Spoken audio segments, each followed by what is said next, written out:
जन्म कुंडली में मार्केश ग्रह का अर्थ क्या? मृत्यु तुल्य कष्ट होता है, मृत्यु के समान कष्ट। मार्केश ग्रह का रहस्य हमारे जन्म कुंडली में क्या है, इसको कैसे देखते हैं? जैसे कि आप सब पूछते रहते हैं कि शास्त्री जी जरा हमारा जन्म कुंडली देखिए, कहीं कोई मार्केश का ग्रह शुरू तो नहीं हो गया है कि जीवन में हमें इतना उथल पुथल देखने को मिल रहा है, मानो व्यापार अच्छे से चल रहा था, आज सब खत्म। जरा जरा से धन के लिए आपको 10 बार सोचना पड़ता है। परिवार में किसी न किसी का बीमारियों का आना जाना लगा रहता है। आप ये समझ सकते हैं कि काम आपके बनते बनते बिगड़ रहे हैं, मन परेशान है, किसी न किसी परेशानियों का, जैसा आपने कभी जीवन में परेशानियों का कोई कल्पना किया ही नहीं था, ऐसा आपको अब सब देखने को मिल रहा है। ये कहीं मार्केश ग्रह की वजह से तो नहीं? जैसे 9 ग्रह होता है तो सबसे कष्टदायक मार्केश कौन सा है, इसके लिए हमें क्या उपाय करना चाहिए, ये कब तक हमारे ऊपर रहेगा, मार्केश से संबंधित सब कुछ आपको इसी वीडियो में जानने का मौका मिलेगा। तो बने रहेगा हमारे साथ, वीडियो को अंत तक जरूर देखें, वीडियो को लाइक करें, ज्यादा से ज्यादा शेयर करें ताकि अच्छा ज्ञान सबको प्राप्त हो। और अपने इस चैनल से जुड़िए, अपने इस चैनल को सब्सक्राइब करके बेल आइकन जरूर दबा लीजिएगा ताकि अच्छी वीडियो आप तक जरूर पहुंचता रहे। आप इस वीडियो को अंत तक देखिएगा, आप सोचेंगे 5-10 मिनट में हमें सब कुछ जानने का मौका मिल जाए, तो आधा अधूरा ज्ञान किसी को भाता नहीं है। इसीलिए आपको अपने गृहस्थ जीवन से 10-15 मिनट का समय निकालना पड़ेगा। वीडियो को जब तक आप अंत तक नहीं देखेंगे तब तक आपको सारी चीजें पता नहीं चलेगा। इसलिए आप इस वीडियो को अंत तक जरूर देखें, हमें पूरा विश्वास है कि आपको ये वीडियो जरूर समझ में आएगा और आपको अच्छा ज्ञान भी प्राप्त होगा। सबसे पहले मैं आपको बता देता हूं कि अपनी या किसी की भी कुंडली कैसे देखते हैं। मैंने इसके लिए वीडियो बनाया है, आई बटन पर लिंक आ रहा होगा। बहुत प्यारे प्यारे अच्छे सरल सूत्र से मैंने उस वीडियो में समझाया है कि किसी की भी कुंडली को सरल तरीके से कैसे देखते हैं। तो आप इस वीडियो को पूरा देख लीजिएगा तो आपको ये वीडियो अच्छे से समझ में आएगा। हालांकि आपने इस वीडियो पे बहुत अच्छा प्रेम दिया है, इसके लिए मैं तहे दिल से आप सभी का धन्यवाद करता हूं। अब उस वीडियो को देख करके आप इस वीडियो को जाने और समझिए कि मार्केश जन्म कुंडली में कैसे देखते हैं। जन्म तिथि, जन्म समय, जन्म स्थान भर करके बस आप अपना लगन पत्रिका निकाल लीजिए। हालांकि कुंडली बहुत प्रकार के होते हैं, मैंने बताया ही है, लेकिन प्रमुख कुंडली है लगन कुंडली। लगन कुंडली, लगन पत्रिका कैसे भी करके आपको अपना निकाल लेना है। यदि आप नहीं निकाल पा रहे हैं किसी सॉफ्टवेयर से अच्छे तरीके से, तो आप हमसे कमेंट में पूछें, हम आपको जरूर बताएंगे। कुंडली में 12 घर, 12 राशि, 12 राशि के स्वामी, 9 ग्रह, 27 नक्षत्र, बस सारा संसार इसी पर संभला हुआ है। हमें इन सब चीजों को ध्यान से सीखना है। अब हम निकालने के लिए जा रहे हैं मार्केश ग्रह का घर। ये कैसे देखते हैं? यहाँ पे जो अंक लिखे हुए होते हैं ये ग्रहों की राशि होती है, लेकिन सेंटर पॉइंट में को ही, जहां पे मैंने लगन लिख रखा है, तो आप सब जानते ही हैं कुंडली का कौन सा घर होता है? पहला घर होता है। तो पहला घर, दूसरा, तीसरा, चौथा, पांचवा, छठा, सातवां, आठवां, 9वां, 10वां, 11वां, 12वां। कुंडली में 12 ही घर होते हैं। किसी की भी कुंडली हो, घर गिनना यहीं से शुरू करेंगे। पहला घर है ये। और कुंडली की मार्केश के घर कौन कौन से होते हैं? आप एक तरह से समझ सकते हैं, 12 घरों में कुंडली का दूसरा घर, छठा घर, 7वां घर, 8वां घर और 12वां घर, कुंडली का यह घर जो है वो मार्केश ग्रह को इसमें देखा जाएगा। कैसे? दूसरा घर होता है आपके मन का, वाणी का, कुटुंब का। छठा घर आपके होता है आपके शत्रु का, रोग का। आप ये समझ सकते हैं कि 7वां घर आपके वैवाहिक जीवन का है, दाम्पत्य जीवन का है। 8वां घर आयु तो मृत्यु, जीवन में हर चीज के 2 पहलू, आयु है तो मृत्यु है। तो कुंडली के 8वें घर देख करके आयु और मृत्यु का पता किया जाता है। कुंडली का 12वां घर, कुंडली के 12वां घर खर्चे का होता है। आप साइड में देख रहे होंगे, मैंने घरों के बारे में जानकारी दी है, आप इसको वीडियो को पॉज करके अच्छे से देख लीजिएगा। तो महत्वपूर्ण घर है दूसरा घर, 7वां घर और 8वां घर। दूसरे घर, 7वें घर, 8वें घर को महत्वपूर्ण माना गया, परंतु किसी किसी विद्वान ने दूसरे, छठे, 7वें, 8वें, 12वें घर को देखने के लिए विशेषकर कहा गया है। तो आप ये समझ सकते हैं कि मार्केश के जो घर होते हैं कुंडली के 12 घरों में से, वो दूसरा, छठा, 7वां, 8वां, 12वां, इन्हीं घरों को देख करके मार्केश का पता लगाया जाता है। कैसे? आइए अब ये जानते हैं। सबसे किसी की भी कुंडली है आपके सामने, आपकी खुली हुई होगी, तो सबसे पहले अगर हम मार्केश निकालेंगे तो पहला हम निकालेंगे द्वितीय का मार्केश। कैसे? आप ये देखिए कि जन्म कुंडली के दूसरे घर में क्या अंक लिखा हुआ है? 6। तो छठी राशि कौन सी होती है? कन्या। कन्या का स्वामी बुध। तो यानी कि इन जातक के जन्म कुंडली में पहला मार्केश कौन से ग्रह का है? बुध ग्रह। तो इनका जो है पहला मार्केश द्वितीय का बुध नाम का मार्केश है। दूसरा इनका आप देखिए यहाँ पे कितना लिखा हुआ है? 10। तो 10वीं राशि कौन सी होती है? मकर। तो मकर का स्वामी शनि। तो इन जातक के जन्म कुंडली में दूसरा जो मार्केश निकला है वो शनि मार्केश निकला है। अब हमें सप्तमेश का मार्केश निकालना है, तो सप्तमेश में आप अपनी भी जन्म कुंडली में, किसी की भी जन्म कुंडली में आप ये देखेंगे कि 7वें घर में कौन सी राशि लिखी हुई है 11, तो 11वीं राशि कौन सी? कुंभ, कुंभ का स्वामी शनि। तो इनका जो जातक का जो तीसरा मार्केश भी निकला वो भी जो है शनि निकला है। अब आप जो है अष्टमेश का मार्केश निकालेंगे जो कि सबसे ज्यादा जरूरी है। तो आप ये जानेंगे कि कुंडली के 8वें घर में कौन सी राशि लिखी हुई है, तो आप ये देखेंगे 12 यानी कि मीन। अब मीन का स्वामी गुरु होता है, तो इन जातक के जन्म कुंडली में चौथा मार्केश उनका कौन सा निकला? गुरु का, बृहस्पति का मार्केश। और लास्ट में अंतिम में 5वीं आप मार्केश निकालेंगे द्वादश का, यानी कि 12वें घर का। 12वें घर में कौन सा अंक लिखा हुआ है? 4। तो चौथी राशि कौन सी होती है? कर्क, कर्क का स्वामी चंद्रमा। तो देखिए हमने इन जातक के जन्म कुंडली में 5 ग्रहों की मार्केश निकाला है। आप भी अपने जन्म कुंडली मार्केश निकाल करके कमेंट में बताइए कि आपका मार्केश पहले कौन सा हुआ। सबसे पहले हमने ये जाना कि हमारा ये ग्रह मार्केश है। अब ये ग्रहों को देखते हुए हम कैसे आकलन करेंगे कि हमारे ऊपर कैसा मार्केश चल रहा है। कि महादशा यानी कि ग्रह चलता है हमारे ऊपर, आप जानते होंगे ना कि भाई ये ग्रह चल रहा है, इस अंतर्दशा ये चल रहा है, यानी कि महादशा होती है, मुख्य दशा जिसको बोलते हैं, फिर अंतर्दशा, पर्यंतर दशा, सूक्ष्म दशा, यानी कि 4 प्रकार की दशाएं चलती हैं, उसको बोलते हैं ग्रह चलना, ग्रह का चाल चलना। अब सबके ऊपर सब बढ़िया चल रहा है यानी कि अच्छे ग्रह चल रहे हैं, कष्टदायक में जीवन व्यतीत हो रहा है यानी कि कोई ना कोई मार्केश जरूर पीछे लगा हुआ है। हम पता कैसे करेंगे? आप यही आप देखिए कि जन्म कुंडली में आप ये देखेंगे कि अपने महादशाओं को, कि महादशा कौन सी है, अंतरदशा कौन सी है, कोई से भी चारों दशाओं में कहीं 5 मार्केश निकाला है, कहीं कोई ग्रह मिल तो नहीं रहा है। यानी कि महादशा, अंतरदशा जैसे चारों दशाओं में हमें यह देखना है कि कोई इस ग्रह में से कोई एक ग्रह चल तो नहीं रहा है हमारे ऊपर। यदि चल रहा है तो वही हमारे ऊपर मार्केश है। समझ रहे हैं आप? इन 9 ग्रहों में से हर ग्रहों की अपनी अपनी गाथा है। जरूरी नहीं कि 9 ग्रहों में से सभी मार्केश कष्टदायक हैं। किसी किसी मार्केश को हम सह लेंगे, किसी किसी मार्केश ग्रह को हमारे लिए मृत्यु जैसा कष्ट हो सकेगा। तो हम कैसे जानेंगे कि 9 ग्रहों में से कौन सा मार्केश क्या फल देते हैं? आइए जानते हैं। सबसे पहले आपने ये ज्ञान प्राप्त कर लिया कि मार्केश को निकालते कैसे। अब आप ये जाने कि नवग्रहों में आपके ऊपर हो सकता है सूर्य का मार्केश चले, आपके ऊपर हो सकता है चंद्रमा का मार्केश चले, आपके ऊपर हो सकता है शनि का मार्केश चले, आपके ऊपर हो सकता है अभी इसका मार्केश नहीं चल रहा है, इसका नहीं चल रहा, लेकिन अष्टमेश का मार्केश चल रहा है, अष्टमेश का मार्केश चल रहा है। कौन सा घर होता है ये? आयु का, मृत्यु का। तो ये कष्टदायक तो नहीं हुआ। कोई ना कोई मार्केश जरूर चल रहा होगा, नहीं चल रहा होगा तो जीवन बहुत अच्छे से बीतेगा। और यदि चल रहा है तो अब हमें ये ज्ञान प्राप्त करना है कि मार्केश जो चल रहा है उसका फल हमारे जीवन में क्या देखने को मिल सकेगा और इसके लिए हमें क्या उपाय करना चाहिए। नवग्रहों में सबसे पहले हम क्रम से बारी से बात करेंगे। तो यदि आपके ऊपर पहले नंबर, ग्रहों के राजा कौन, ग्रहों के पिता कौन? सूर्य। यदि आपके ऊपर या किसी के भी ऊपर सूर्य का मार्केश चल रहा है, तो जब कुंडली में किसी के भी ऊपर सूर्य का मार्केश चलता है तो वो ग्रहों के राजा हैं, ग्रहों के पिता का कारक है। तो आप एक तरह से समझ सकते हैं कि पिता से, पूर्वजों से आपका मतभेद हो सकेगा। दादा लाई कोई संपत्ति है, पूर्वजों का सुख है, खेती बाड़ी है, आपको इनका सुख नहीं देखने को मिलेगा। या फिर सरकारी नौकरी की आप तैयारी कर रहे हैं, आईएएस इत्यादि की तैयारी कर रहे हैं, आपका काम बनते बनते बिगड़ रहा है, उच्च पद प्रतिष्ठा मान सम्मान आपका गिर रहा है, सरकारी नौकरी के चाह करके भी आपका काम बन नहीं पा रहा है। ये समझ सकते हैं कि जब आपके ऊपर सूर्य का मार्केश चल रहा है और उतरती बारी है, वृद्ध अवस्था का है, तो आप ये समझ सकते हैं कि उस वृद्ध अवस्था में हार्ट अटैक भी मिल सकता है। एक प्रकार से आप ये समझ सकते हैं कि आपका सिर में दर्द, कमर में दर्द, या फिर आपको जो मैंने ये लक्षण बताए हैं सूर्य के मार्केश में देखने को मिलता है। वहीं पे अगर चंद्रमा का मार्केश चले, हो सकता है कि किसी के ऊपर सूर्य का मार्केश नहीं चल रहा तो चंद्रमा का मार्केश चल रहा है। और यदि नवग्रहों में दूसरा ग्रह, कौन सा ग्रह है? चंद्रमा। आपके ऊपर या किसी के भी ऊपर चंद्रमा का जब मार्केश चले, अब ग्रहों की रानी, ग्रहों के राजा जैसे सूर्य हैं, वैसे ग्रहों की रानी चंद्रमा है। ग्रहों सूर्य को पिता से जोड़ा गया तो ग्रहों में चंद्रमा को माता से जोड़ा गया है।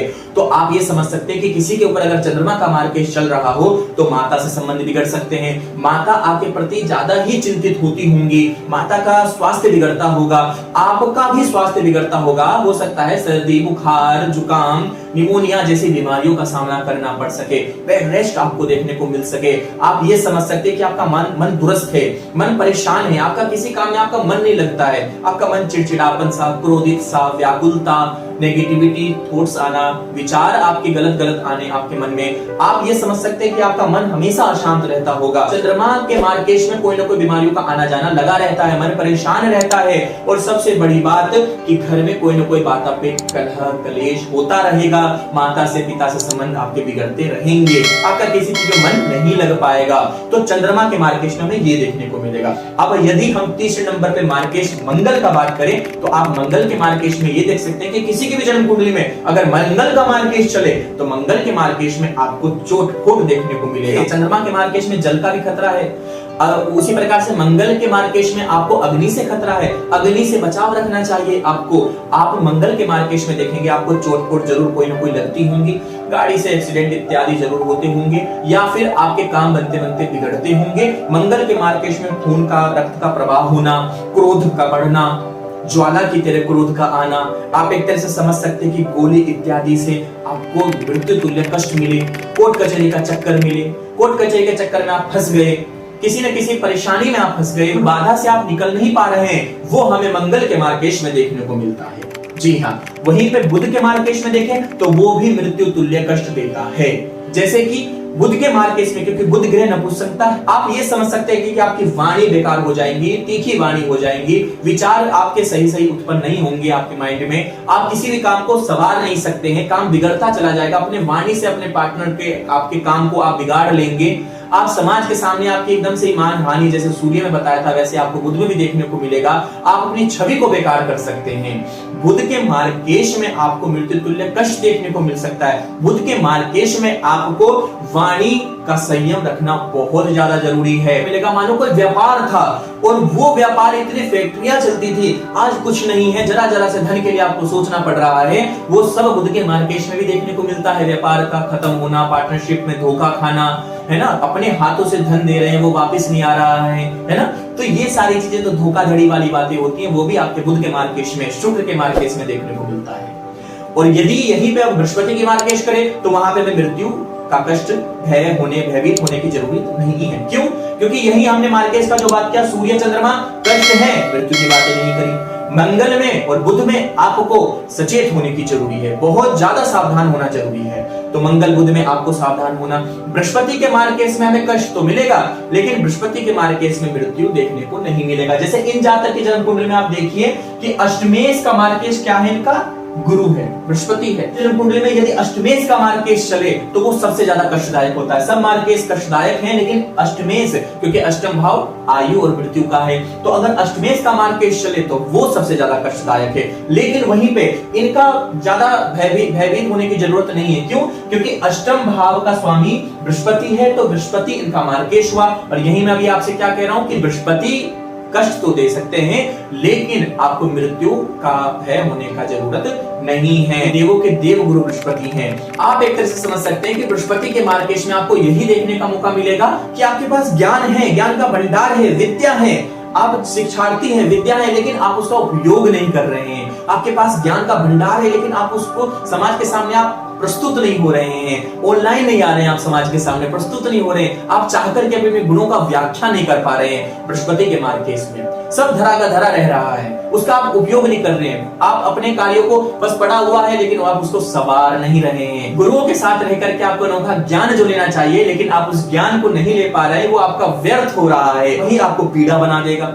पीड़ा एक तरह से आप समझ सकते हैं कि किसी न किसी प्रकार की पेट की समस्या या किसी न किसी प्रकार के शरीर से समस्या आपको बृहस्पति के मार्गेश में देखने को मिल सकता है। वहीं पर शुक्र की अगर बात करें तो शुक्र भी कष्ट तो दे सकता है हमें, लेकिन मृत्यु तुल्य कष्ट वो भी नहीं दे सकते। कैसे? शुक्र भौतिक सुख का है। शुक्र के मार्गेश यदि आपके ऊपर, किसी के ऊपर शुक्र का मार्गेश चले तो आप एक तरह से समझ सकते हैं कि शुक्र क्या होता है, लग्जरी लाइफ का होता है, भौतिक सुख का होता है, विलास का होता है। तो आप उन सब चीजों में कमी पाएंगे, आपका काम बनते बनते बिगड़ेगा, बार सब खत्म हो जाएगा, धन की चिंता बढ़ती चली जाएगी, आपका काम जितना भी आपने धन को जोड़ के रखा था बैंक बैलेंस में, वो सब स्वाहा हो जाएगा। शुक्र के मार्गेश में आपका चिंता का विषय बढ़ जाएगा, व्यापार में हानि, है ना, दोस्ती यारी में, संगत में, हर चीज में आपको कष्ट देखने का मौका मिलेगा। यहां तक कि आपके पार्टनरशिप आपको खाएगा नहीं, पार्टनरशिप में आप पनप नहीं पाएंगे। आप ज्यादातर मित्र करेंगे वो आपका पनप नहीं पाएगा। मित्र गण में आपको धोखाधड़ी देखने को मिल सकता है। धन जो जोड़े रखेंगे वो व्यर्थ हो जाएगा। आप एक तरह से समझ सकते हैं शुक्र के मार्केट में स्त्रियों का सुख, भौतिक सुख या प्रेमिक प्रेमिका का सुख, आपको ये सब देखने को ज्यादा नहीं मिलेगा। इसमें आप धोखाधड़ी देखने को मिल सकते हैं। जब शुक्र का मार्केट चले तो मनुष्य को हर जगह धोखा देखने को मिलता है, यहां तक कि धन की समस्या बढ़ जाती है, चिंता बढ़ जाता है। शुक्र के मार्केट से मनुष्य चाहकर के भी सुखों का आनंद नहीं ले पाता है। तो ये नवग्रहों में अभी तक हमने शुक्र तक बात किया है कि सूर्य चंद्रमा कष्ट दे रहे हैं, मृत्यु नहीं है। मंगल बुध कष्ट के साथ साथ मृत्यु के लिए हमें सावधान रहना है। बृहस्पति शुक्र ठीक है, अच्छे हैं, कष्ट दे रहे हैं, मृत्यु के भयभीत होने की आवश्यकता नहीं है। अब बात करते हैं शनि, जो रंक से राजा बना दे, राजा से रंक बना दे। शनि, राहु, केतु। शनि का मार्केट आप समझ सकते हैं। राहु के लिए आप ये भी समझ सकते हैं कि कुंडली के छठे घर में, आठवें घर में, 12वें घर में राहु या केतु कोई भी ग्रह बैठा हो तो वो भी मार्केट बनाएगा। मैं फिर से कह रहा हूं, किसी की भी जन्म कुंडली है, कुंडली में छठे घर में, आठवें घर में, 12वें घर में किसी की भी कुंडली में राहु या केतु बैठा हुआ हो तो वो भी उसका मार्केट बना। और जन्म कुंडली में शनि और राहु केतु कि किसी की भी कुंडली में मार्केट बने तो वो मृत्यु के समान कष्ट होता है। जी हां, अब इसी के भी जातक के जन्म कुंडली में अष्टमेश का मार्केट शनि बने और शनि की महादशा चले, अंतरदशा चले, तो आप एक तरह से समझ सकते हैं कि आपके ऊपर शनि का मार्केट चले। कष्ट जैसे कि बेड रेस्ट मिल गया, आपका ऐसा बीमारी जो जाने का नाम नहीं ले रहा है, मृत्यु जैसा आपको पीड़ा दे रहा है, गाड़ी घोड़े का आपको कष्ट मिल गया, आप सड़क पे चल रहे हैं, पशु के टकरा जाने से, गाड़ी के टकरा जाने से, दुर्घटना से आपकी मृत्यु हो गई, गड्ढे में गिर गए, आप ऊंचाई से गिर गए, आप लापता गुम हो गए, आपके बारे में पता ही नहीं चला, ऐसे भी शनि के मार्केट में देखने को मिलता है। आप ये एक तरह से ये समझ सकते हैं, वाहन दुर्घटना में, गोली जैसे मैंने मंगल के लिए बताया था, कोर्ट कचहरी के चक्कर में, डिप्रेशन में, परेशानी में, किसी के चक्कर में पड़ जाने से आपकी मृत्यु हो गई, वो भी शनि राहु केतु के मार्केट में देखने का मौका मिलता है। यहीं पे आप ये भी समझ सकते हैं कि डिप्रेशन, मानसिक स्थिति, परेशान, कामकाज में आप फंस चुके हैं और डिप्रेशन होकर के आप अपने आप शरीर को त्याग दिए, वो राहु केतु के मार्केट में देखने को मिलता है। शनि राहु केतु का मार्केट चले तो हमें बहुत ज्यादा सावधान होना जरूरी है। उसमें आप ये भी समझ सकते हैं कि इसके लिए हमें उपाय यही है कि जो मार्केट जिस ग्रह का बने उसी का हमें उपाय करना चाहिए। जी हां, अब मानिए जन्म कुंडली में किसी के भी ऊपर, भाई जाहिर सी बात है इनका जो हमने मार्केट निकाला, आपका कोई और निकला होगा, हमें कमेंट में जरूर बताइएगा कि आपके ऊपर कौन सा मार्केट चल रहा है और वो मार्केट के लिए आप कुछ उपाय कर भी रहे हैं या नहीं।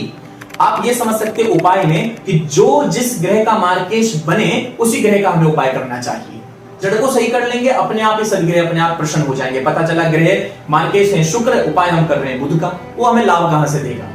तो जो ग्रह का मार्केट बने उसी ग्रह के लिए जप तप हमें करना चाहिए। भगवान शंकर जी की उपासना से, रुद्राभिषेक से, विधिवत ब्राह्मणों को बुला करके अपने घर में सुंदर सा अनुष्ठान करा करके आप मार्केट ग्रह की पीड़ा को खत्म कर सकते हैं। क्योंकि जन्म कुंडली में आप भी जानते हैं, आप हो, मैं हूं, कोई भी हो, किसी ना किसी के ऊपर कोई ना कोई ग्रह चलता रहता है जिसके ऊपर सब सही चल रहा है, यानी कि कोई मार्केट नहीं है, यानी कि कष्ट में अगर कोई है तो यानी कि जरूर कोई ना कोई मार्केट बन रहा। अब जो मार्केट आपके ऊपर या किसी और के ऊपर बने, आपको उसी का उपाय करना चाहिए। विधिवत वैदिक ब्राह्मणों को बुला करके, हमसे संपर्क करके या किसी से भी आप विधिवत अनुष्ठान आपको कराना चाहिए। अनुष्ठान कराने से आपको शांति अवश्य मिलेगा। जब विधि विधान से अनुष्ठान आप करेंगे, तन मन धन समर्पण करेंगे, आपको लाभ अवश्य मिलेगा। और यदि आप अनुष्ठान नहीं करा रहे हैं तो भगवान शंकर जी की उपासना करें, अपनी दिनचर्या को संभाले, लाइफ में बैलेंस बना करके चले। समय से जग रहे हैं आप, समय से खा रहे हैं, समय से पढ़ रहे हैं, समय से विश्राम कर रहे हैं, हर चीज आपको टाइम से करना चाहिए, हर चीज का आपको शेड्यूल बनाना चाहिए। आप जीव जंतु के लिए, प्रकृति के लिए आपको कुछ ना कुछ करना चाहिए, क्योंकि जो आप प्रकृति के लिए करेंगे वही प्रकृति आपको वापस लौटाएगी। याद रखिएगा, जो आप प्रकृति के लिए करेंगे वही प्रकृति आपको कभी ना कभी जीवन में वापस लौटाएगा ही। ध्यान करें, एक्सरसाइज करें, सूर्य जी की आराधना, सुबह शाम हनुमान चालीसा का पाठ, हनुमान जी का शरण पकड़ना, यह सब करने से आपका जीवन ही, बल्कि परिवार में जितने भी सदस्य हैं, आप सबके ऊपर ग्रहों को विश्राम दे दोगे, ग्रहों को आप शांत कर दोगे। क्योंकि याद रखिएगा मेरी एक बात कि हमेशा ग्रह गंदगी से पलते हैं, सफाई से भागते हैं। मतलब ग्रह जो है अपनी दिनचर्या को खराब करने से, गंदगी से तो पलते हैं, सफाई से, अपनी दिनचर्या को बेस्ट बनाने से, लाइफ में बैलेंस बनाने से ये ग्रह आपके जीवन से दूर भागते हैं, शांत होते हैं। ग्रहों का ये नियम है, तो ग्रह आपके हाथों में है। अब आपके ऊपर निर्भर करता है कि आप किस तरह के जीवन जीना चाहते हैं। आज के इस वीडियो में आपने ये जाना कि जन्म कुंडली को कैसे देखते हैं, मार्केश ग्रह से संबंधित सभी जानकारी कैसे बनता है, कैसे उपाय करना चाहिए, सब कुछ आपको इस वीडियो में जानने का मौका मिला।